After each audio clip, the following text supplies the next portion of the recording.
तालीम की तहजीब की पहचान बनेगा। हाँ पहले मगर सच्चा मुसलमान बनेगा। डीएम भी कमिश्नर भी बनेगा मेरा बच्चा। डीएम भी कमिश्नर भी बनेगा मेरा बच्चा। हाँ पहले मगर हाफिज कुरान बनेगा।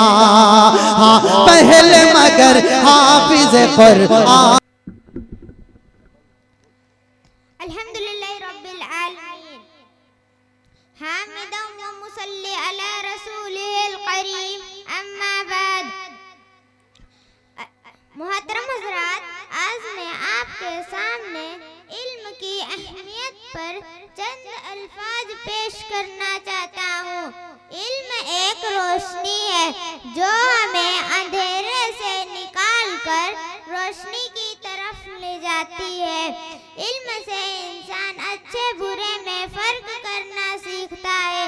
हमारे प्यारे नबी ने फरमाया कि इल्म हासिल करना हर मुसलमान मर्द या औरत पर फर्ज है।